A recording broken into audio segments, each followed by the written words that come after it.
Okay, ladies and gentlemen, we are live. Welcome to NATO's 16th Annual Weapons of Mass Destruction Conference, co-hosted by the government of Romania and the North Atlantic Treaty Organization.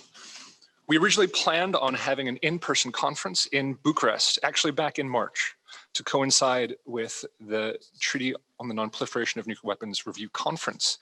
Sadly, the pandemic forced us to reschedule the meeting. We moved it after the UN General Assembly, and also to move the conference to an online event. We decided, since it was going to be online, to compress the agenda. Normally, we would do 2 days. We would cover a range of topics related to weapons of mass destruction. But we have compressed the schedule and focused solely on the NPT treaty itself. Today, just to prepare you, we'll meet in several segments. First, we have the public segment, which is streamed live on NATO television, as well as the YouTube and Facebook channels of the Romanian Ministry of Foreign Affairs. We will then close the open session and go to closed session for participants only, the registered participants. So in our open session, we will have the Foreign Minister, His Excellency, Mr. Bogdan Aurescu, give a welcoming address, followed by the NATO Secretary General, Jens Stoltenberg. The private session will include 2 panels, one focused on the P5, the other focused on the broader international efforts to make the NPT a success. We will close the conference with the Romanian State Secretary, Dan Nicolaescu, and then the NATO Secretary General, Mircea Joana. With that, let me just give you once again the basic housekeeping rules. Please use your laptop. If you are a speaker, please use headphones rather than your computer speakers, or we'll hear feedback. Keep your microphones muted until we give you the floor, and please use the Q&A tool. With that, let me turn to the Foreign Minister of Romania, His Excellency, Mr. Bogdan Aurescu. My deep thanks for co-hosting this year, and to your dedication to the transatlantic relationship, your long experience in diplomacy, and your distinguished career as an academician. I welcome your remarks. Sir, please, you have the floor. Thank you so much. Secretary General Stoltenberg, dear Jens, Excellencies, distinguished participants. I welcome you to the 16th Annual NATO Conference on Weapons of Mass Destruction, Arms Control, Disarmament, and Non-Proliferation, co-hosted by NATO and the Romanian Ministry of Foreign Affairs. For Romania, hosting this landmark event represents a premiere, and I'm honored to be part of it. As 2020 unfolded, it turned out that the conference will be 3 times a premiere. For the first time hosted by Romania, for the first time in a virtual format, and for the first time with the Secretary General in Brussels and the Deputy Secretary General in Bucharest. Our involvement in this event reflects our strong commitment and engagement within NATO, one of Romania's foreign policy cornerstones. It also reflects our pledge to the current international arms control, disarmament, and non-proliferation architecture. NATO's role in nuclear disarmament, alongside its fundamental contribution to international and regional peace and security, are of utmost importance in the framework of our cooperation.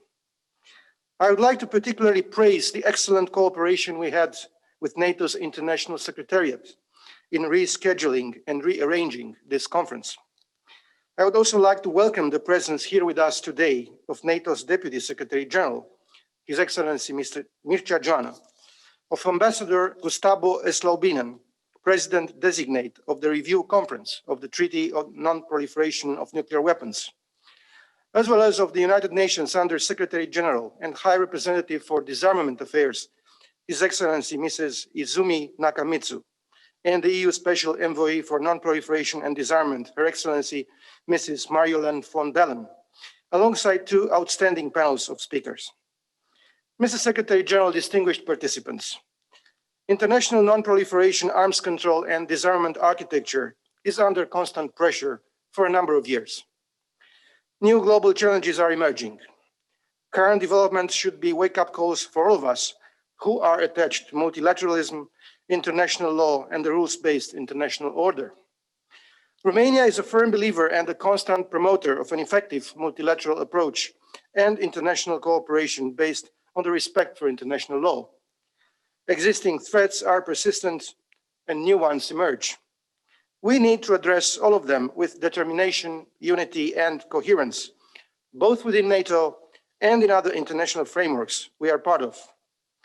Together with its allies and partners, Romania remains deeply committed to upholding and fully implementing, in their letter and spirit, the current arms control, disarmament, and non-proliferation agreements. I would like to reaffirm the strong support for the Treaty on the Non-Proliferation of Nuclear Weapons, the NPT. The NPT stays as the cornerstone of the global nuclear non-proliferation and disarmament architecture. On the 5th of March this year, we celebrated the 50th anniversary of its entry into force. The NPT is a historic success and continues to represent our best tool for the global efforts to achieve a world without nuclear weapons in accordance with the principle of undiminished security for all. On its 50th anniversary, we must recommit to reinforcing the NPT. There is no alternative to this treaty. Romania remains committed to the goal of a world free of nuclear weapons, achieved in an effective, verifiable, and irreversible manner. Our view of attaining this goal is through a progressive approach, based on pragmatic and realistic measures that could provide real and lasting progress on disarmament. A few words on the Treaty on the Prohibition of Nuclear Weapons, also known as the Ban Treaty.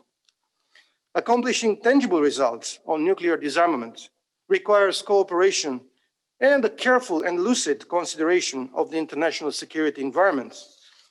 Banning nuclear weapons without engaging the nuclear weapon states is not effective and does not enhance international security and stability. A true viable road to nuclear disarmament should focus on improving the strategic context. For providing real and lasting progress on disarmament, all parties must work together towards a security environment more conducive to arms control and disarmament. Against this background, to us, the rationale expressed in the Brussels Summit Declaration and in the North Atlantic Council Statement of the 20th of September 2017 remains valid. At a time when we face growing threats, a unified approach to proliferation and security threats is required more than ever. The success of the NPT cannot be taken for granted. It requires sustained efforts. Romania stands ready to work together with its international partners towards a successful 10th Review Conference and reaffirms its full support to achieving a successful, comprehensive, and balanced outcome. We expect that the constructive approach and the consensual spirit will prevail and pave the way for a positive outcome of the review conference. A successful outcome requires a balanced approach to all the three pillars of the NPT by highlighting the central role of non-proliferation and its relationship to nuclear disarmament and peaceful uses of nuclear energy. In this respect, we recognize the practical value and contribution of complementary initiatives such as the creating the environment for nuclear disarmament for a successful outcome of the review conference.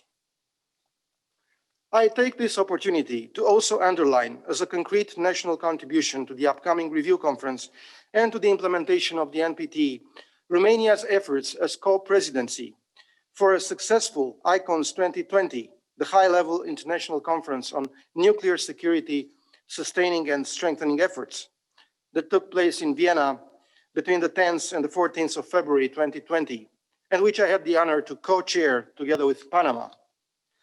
The adoption by consensus of the ministerial declaration with that occasion, a concise, politically driven, and forward-looking document, offered the IAEA member states the opportunity to reaffirm the common goals of nuclear non-proliferation, nuclear disarmament, and peaceful uses of nuclear energy. This represents a clear proof of our commitment to multilateralism and to a consolidated international global regime on nuclear non-proliferation. Distinguished participants, good faith negotiations on strategic arms control are key to international security. They go beyond a mere bilateral understanding. The United States put forward a substantive proposal as a basis for extending the New START, and I welcome the progress achieved so far. We would also consider appropriate an extension of the participation framework by the inclusion of China. Dear Mr. Secretary General, dear friends and colleagues, let me conclude by reaffirming my country's resolve to actively contribute to all efforts aimed at consolidating the international security architecture in order to achieve a safer and more secure world.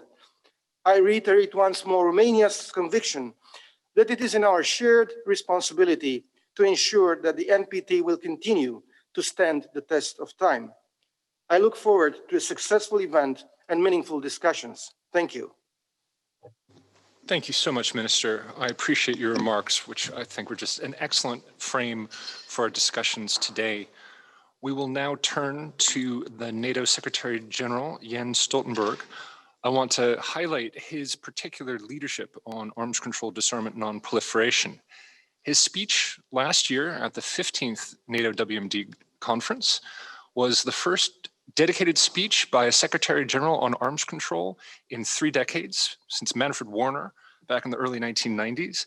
He also shepherded through a wonderful council statement on the 5th of March, on the anniversary of the treaty, celebrating the achievements of the Treaty on the Non-Proliferation of Nuclear Weapons. Mr. Secretary General, thank you so much for your dedication to this topic. Thank you for being here today. I turn it over to you for your remarks, sir. Thank you so much, and thank you, Minister Aurescu, Bogdan, and many thanks to Romania for organizing this NATO conference under very challenging circumstances.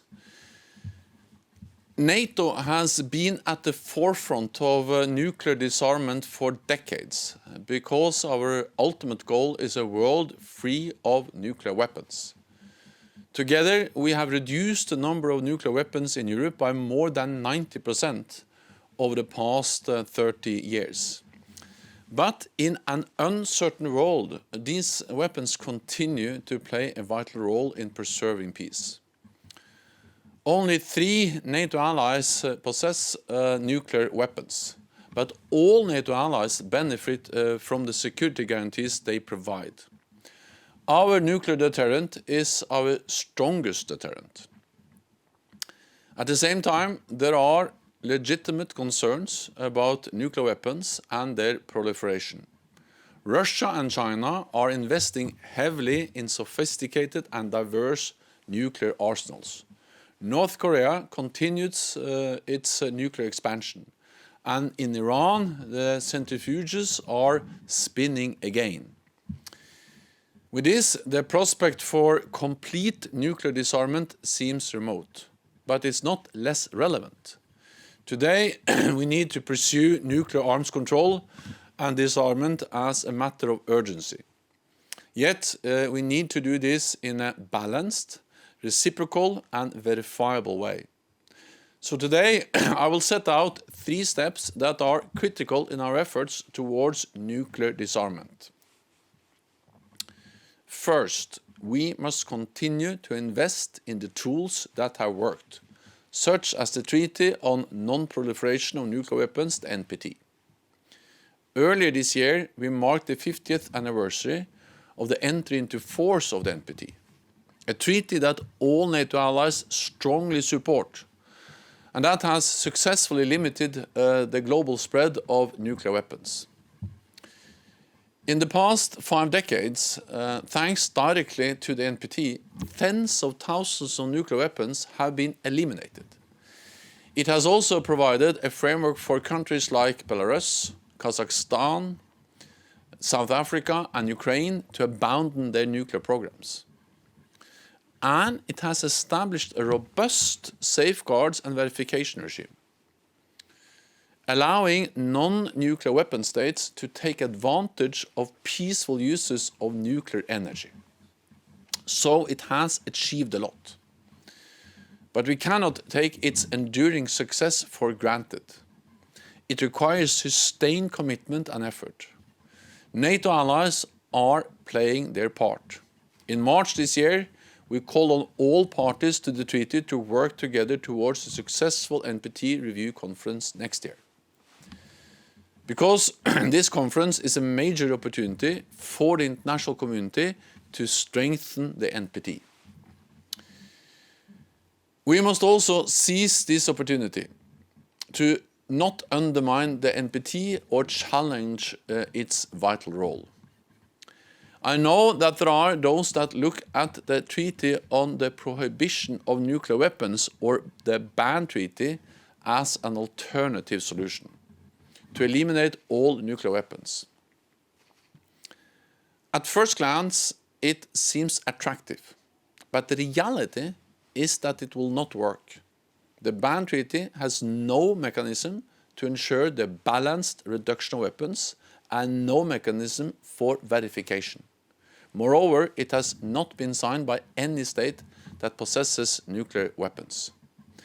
Simply giving up our deterrent without any guarantees that others will do the same is a dangerous option. Because a world where Russia, China, North Korea and others have nuclear weapons, but NATO does not, is not a safer world. On the contrary, it will leave us vulnerable to pressure and attack, and it will undermine the security of our alliance. The second step to nuclear disarmament is to preserve the bilateral arms control regime between the United States and Russia. We no longer live in a Cold War reality with two superpowers. But the US and Russia still have by far the largest nuclear arsenals in the world. So they hold a special responsibility to lead the way on nuclear arms control and disarmament. Historically, they have. When the first START treaty entered into force in 1994, the US and Russia were limited to 6,000 deployed nuclear warheads each. Now, under the new START, they are limited to no more than 1,550 deployed strategic warheads each. For the US, this is a reduction from over 30,000 during the Cold War. That is very significant. Now, the future of New START is at stake. It expires early next year. We should not find ourselves in a situation where we have no treaty limiting the number of strategic nuclear weapons. So therefore, I welcome the dialogue between the US and Russia to find a way forward. Just as they have in the past, they must continue to lead the way on arms control. But China must play its part too. And that brings me to the third step. We must develop a global nuclear arms control regime suited to a multipolar world. A regime that takes account of the rise of China. The time when China was at the margins of nuclear weapons development is over. As a global power with a large military and growing nuclear arsenal, it has a responsibility to engage openly and constructively in arms control negotiations. Regrettably, Beijing has so far refused to join any talks, and the lack of transparency on its nuclear capabilities and intentions is of concern. But ultimately, I am convinced that China, like the rest of the world, would benefit from an arms control regime that limits the number of nuclear weapons, increases transparency, and enhances predictability. Those are the foundations for international stability. Ladies and gentlemen, NATO's nuclear deterrent has preserved peace in Europe for more than 70 years. At a time when threats to our security are more complex and unpredictable than ever before, we need a credible nuclear deterrent combined with effective arms control. To preserve peace and our freedom, but our ultimate goal remains unchanged: a world free of nuclear weapons. I have set out steps that would move us towards that goal. All of us participating in this conference today, allies, partners and non-partner countries, have a responsibility to make the world a safer place. Thank you very much, and I wish you a very successful conference. Thank you so much, Mr. Secretary General. I appreciate your remarks so much. And again, your involvement in this conference is one of my hallmarks of a success. We will take what you say to heart, and it will help our discussions on both panels as we move forward. So thank you very much for that.